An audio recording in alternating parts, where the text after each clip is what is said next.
Bonjour, André-Jacques Serré encore du système de défense Serré. Je vais encore répondre à une de vos questions. La dernière vidéo qu'on a postée était inondée de questions. Une question très intéressante. Qu'est-ce que je fais en situation de défense personnelle si je me fais blesser? Et pourquoi on m'a posé cette question? Apparemment, c'est Louise, je crois. Louise dit qu'elle a reçu une claque et qu'en recevant la claque, elle s'est fait casser le nez et que, vu qu'elle saignait du nez puis qu'elle pleurait, elle ne pouvait plus rien faire. Bon, grâce à Dieu, ça s'est bien terminé. Enfin, j'espère qu'elle va changer de conjoint, mais ça, c'est une autre question. Mais Louise, écoutez bien. Il ne peut pas y avoir, ou à peu près pas, de situation d'autodéfense sans que les deux personnes en sortent amochées d'une façon ou d'une autre. Vous pouvez simplement frapper quelqu'un, vous pouvez vous casser le poignet, vous pouvez frapper quelqu'un, vous casser un doigt, et ainsi de suite, et ainsi de suite. Mais alors, qu'est-ce qui arrive? Dans le cas d'une douleur très importante, le cerveau se concentre à 100% sur cette douleur. C'est pour ça que quand, dans mon cours d'autodéfense, je vous dis, il ne s'agit pas de frapper quelqu'un, mais il faut blesser les gens si vous avez à faire ça, c'est pas pour rien.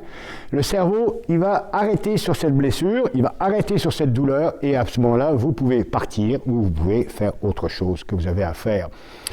Maintenant, contrôler sa douleur c'est très difficile. Donc, ça prend de la pratique. Ça prend de la pratique en dojo évidemment, et puis ça prend de la volonté, ça prend de la pratique quotidienne. Quoi quotidien? Par exemple, vous marchez, vous marchez, vous faites piquer par une abeille, vous continuez à marcher. Vous voyez ce que je veux dire? Il faut rentrer dans sa douleur, il faut en prendre conscience, et il faut la mettre de côté tout de suite si vous pouvez. C'est évident que si vous avez une blessure importante, comme par exemple un genou cassé vous ne pourrez pas reprendre le dessus, à moins que vous soyez vraiment, vraiment très entraîné. Et c'est l'idée justement de l'autodéfense, c'est de pouvoir blesser quelqu'un pour pouvoir partir en toute sécurité. Donc, si la blessure est mineure, si vous réalisez que la blessure est mineure, si votre cerveau vous permet de continuer, vous continuez.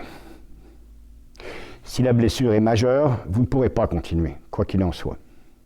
Donc c'est malheureux, mais c'est ça. Donc, faire de l'autodéfense, c'est évidemment pouvoir se défendre, donc c'est-à-dire attaquer quelqu'un, mais c'est aussi éviter les coups, éviter les douleurs, éviter les frappes, éviter les projections, éviter tout ça. À partir de là, si vous contrôlez le combat, c'est comme ça.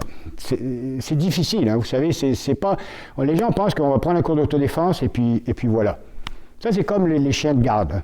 On va acheter un chien de garde puis il va nous protéger tout le temps. Eh ben non. Votre chien de garde, il faut qu'il dorme, il faut qu'il mange, et puis il faut le pratiquer, le chien de garde, il faut le faire pratiquer, et puis si lui aussi il est blessé, il ne va rien faire pour vous non plus. Alors, le cerveau, c'est difficile à contrôler, mais c'est la base du travail. Donc, on contrôle son cerveau, pourquoi? Pour ne pas paniquer, donc pour pouvoir respirer, pour pouvoir utiliser des techniques que l'on connaît et à bon escient, et aussi, éventuellement, pour pouvoir contrôler la douleur qui nous permettra de continuer par la suite. Voilà. J'espère que j'ai répondu, Louise, à ta question. Merci. Au plaisir. Bien, merci. J'espère que cette courte vidéo vous a plu. Écoutez, mettez-moi un pouce bleu si ça vous tente. Et puis, si vous avez des questions ou des commentaires, n'hésitez pas à les laisser dans la section commentaires. Au plaisir.